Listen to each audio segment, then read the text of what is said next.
Hey everybody, how are you? It's me, it's your girl Cheryl. So I'm coming to you to do Married at First Sight, episode 13. Please like, comment, share, and subscribe.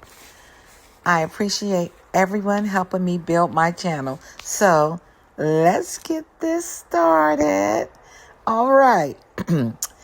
MAFS, episode 13. We started with Marissa and Adam. Know how Adam irritates me, and I try to ignore anything and everything he says, but let's get this done. And of course, I go couple by couple. Marissa and Adam. Marissa has her girlfriends over, and she's telling them about the date that they went out on. That was the perfect day for him and very stressful and horrible for her. She says that dating him is they're not dating. Being married to him is quite stressful. The girlfriend said, don't lose yourself with him. And it's BS because she said, 23-year-old me would lose myself with everything that he wants to do. I would just go ahead and conform and do it. It seems to me and the rest of us watching that you must be your 23-year-old self because you are totally doing everything that this man wants to do. We are just finding out about you in these episodes, this one and the upcoming episodes.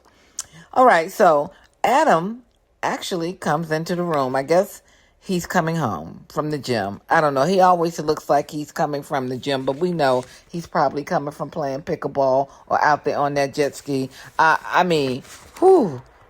really want to know about how he grew up and what he was like, because the things that he obsesses over, really, man, get over it. And how old is he anyway? I mean, just going crazy about this jet ski and pickleball. Get a life. Anyway, he comes in and they were telling him that she told them about the date. And he said, oh, it was a great day for me.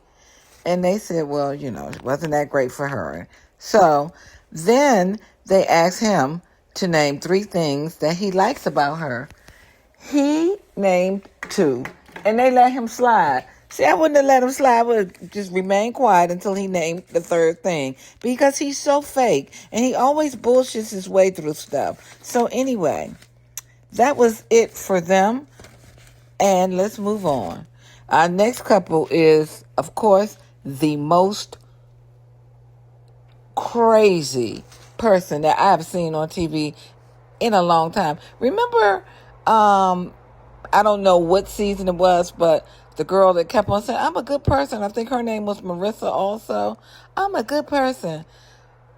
She used to be the worst female part of a couple on Married at First Sight till we meet Miss Courtney. Courtney is so crazy. I mean, I already said since we met her, maybe she's missing her medication or maybe she's taking too much. Anyway, Courtney and Nick. Courtney is speed talking all fast, telling Nick, complaining to Nick that he's not being real. He's not opening himself up to her. She feels that she took that away from him because I guess she realized she knows what she's doing. She's such a mean, horrible, evil character. And she said that she feels that she took that away from him. He said he agrees. Now, she said it, and he said he agrees that she is the reason that he shuts down. He said, you don't show me the goofy side of you, but as soon as you're around Adam, you let it all out. You don't let me see that side of you. But in front of me, with another man, you are everything I want you to be. So, he said, and then you can stop badgering and demoralizing me about not being able to work a coffee machine. You never compliment me. And he said, you just basically you treat me like a piece of trash. And she was like, what are you talking about? Get the F out of here. I compliment you. I tell you you're a hunky. I tell you you're a great looking guy. Stop saying that. I've always complimented you. He said, you've done it twice in a group setting. Oh my God. So here go the F-bombs. They are dropping. I don't know what the F is wrong with your head. She is F this, she's F that. And he lets this woman disrespect him. Now, I know that he is trying to come off as this good guy, but you do not ever, I don't care, you can still come off as a good guy. You do not let anybody disrespect you in any scenario. There is no need for you to take all this disrespect that this lady dishes out to you. There is no need for it. You could tell her, hey, what we're not going to do is talk to me like that. You can show me some respect. You can tell me you disagree with me, but you don't have to cuss at me. You don't. But he lets her do it. So you know what? You do you, Nick. But you're not making yourself look good to the public. I'm sorry, you're not. We see that she's crazy, but you can come back at her. So, next couple, Michelle and Cam. Cam said he yelled at his team today. Michelle was like, ooh, I want to see that. I've never seen you lose your temper. And he was like, no, you don't need to see that. And then he starts stressing about, oh, I'm so worried about if we lose our passion or sustaining this happiness. These people are way too much in their head about things that don't make sense to me. What is wrong with you all? Life, everyday life. You are not going to be rainbows, butterflies, bells, and whistles, and all these great things every day. But you can still love the person you're with. What is going on with them? What do they think they have to show up as? Some kind of, I don't know. I don't know what they think. I can't even come up with whatever I think they think they're supposed to be. But, ooh, wow. I don't know. Who raised you, boy? So, Michelle talks him off the ledge. Of course, she has to stroke that ego and tell him, you don't have to worry about that. You just have to make sure that you wake up and you choose to be committed to the person you're with. That's all it is to it. You don't have to wake up and have roses and rose petals and candy and all the harps playing. You don't have to have all that. What is wrong with these people? Anyway, I am trying to not be so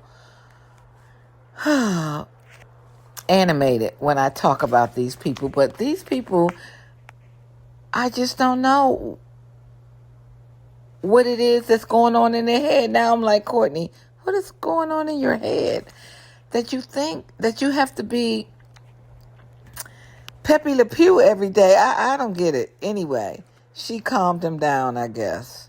So then our next couple we see is another one of our favorites, Nikki and Sean. Oh my God. So they're somewhere making candles.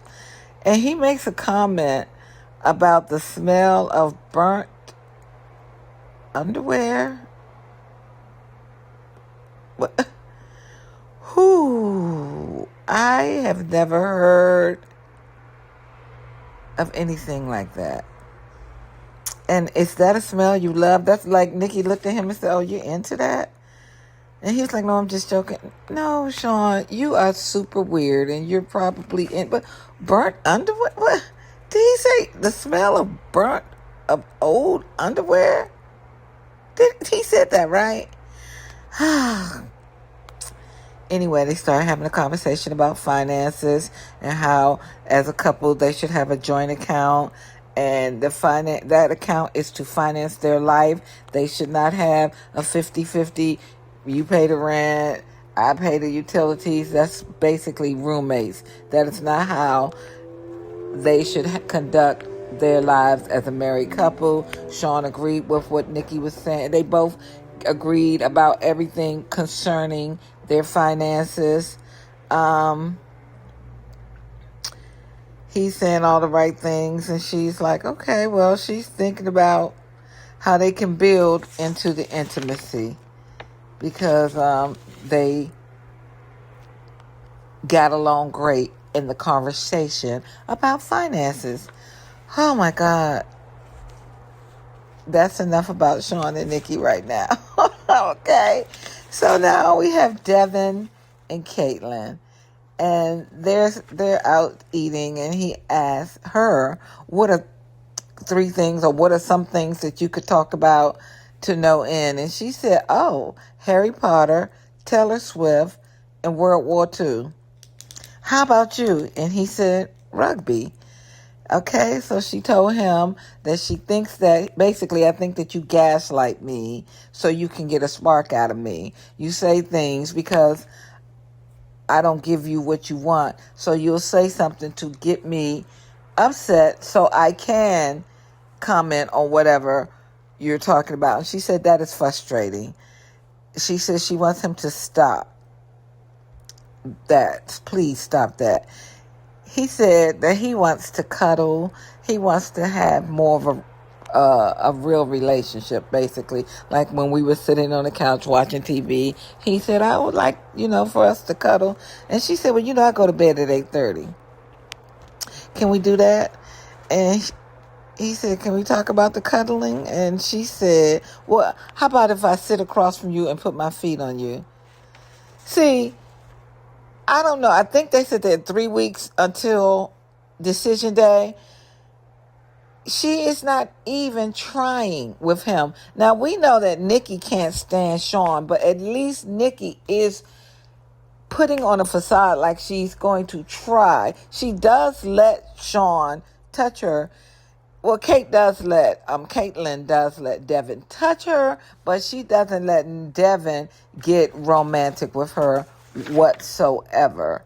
And I think she's pretty cold to him.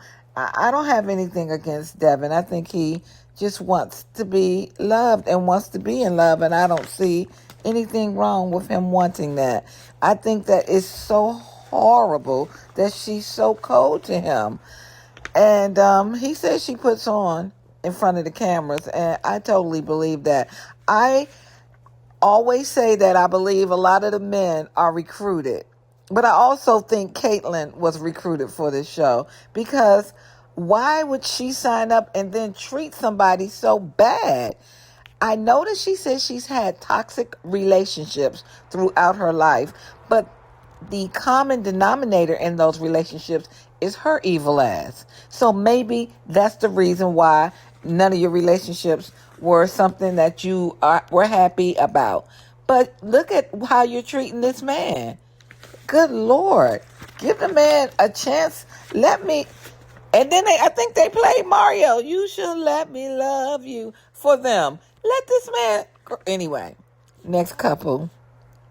Mecca and Belle. So Mecca and Belle are out on the balcony and they're drinking hot chocolate, and Mecca drinks his hot chocolate and is shocked that it's hot. Dumbass.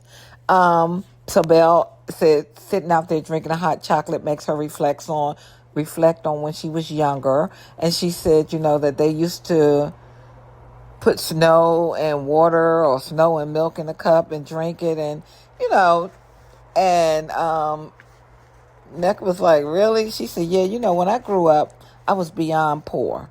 So she told him how poor her family was and how they didn't have utilities on sometimes. And when that happened, they would have to take baths in buckets. And her mom had 5 kids. Her mom was a single mom, and they didn't have a good meal every day. I mean, she was super poor, and they had to improvise on a whole lot of things that were just, second nature to everybody else. They had struggles.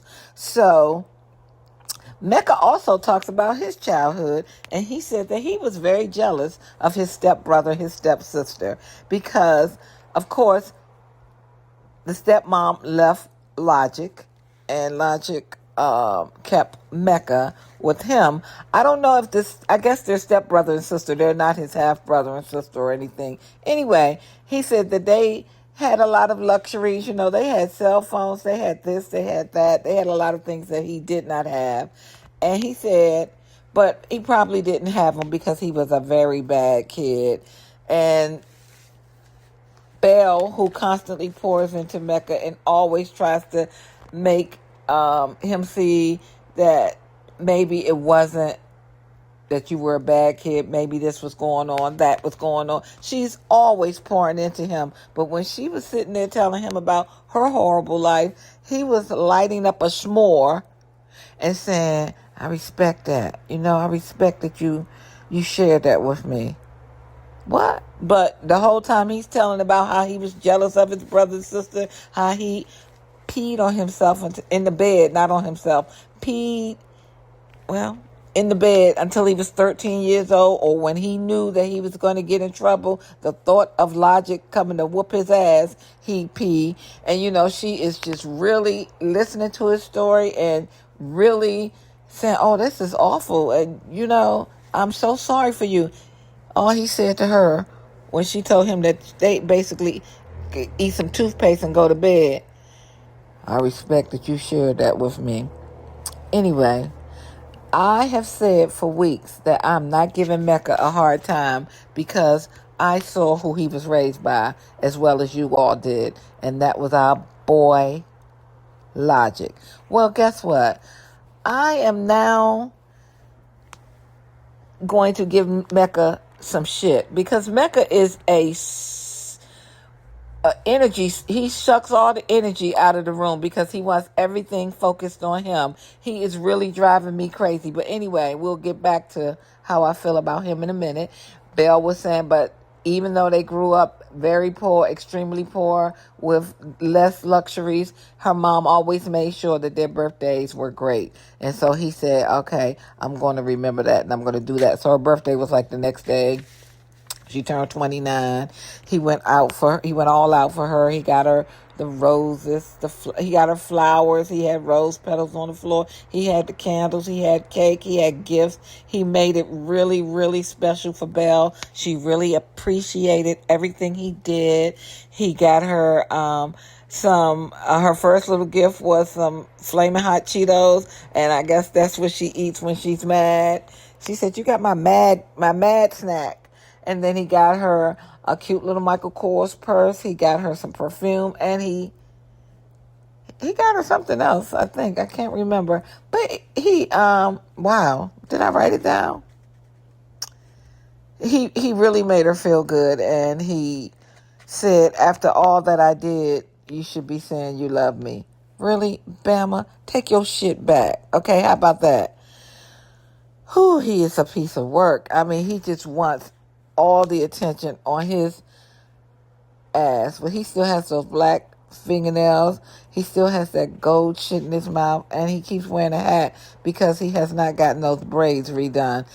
Is there a reason why he hasn't made an appointment to get his hair done? Or can he find out if his wife can braid? Because her hair looks nice and neat and well taken care of every episode. Can you braid, Belle? Sit that nigga between your legs and cornrow his head. Because he looks a mess. And that beard, oh my God. If you're going to wear a beard, you have to be well groomed. Mecca is a mess. And he really works my nerves. So so then we have Tori and Felipe. Tori and Felipe are they're cat sitting for his mom's three-legged hairless cat.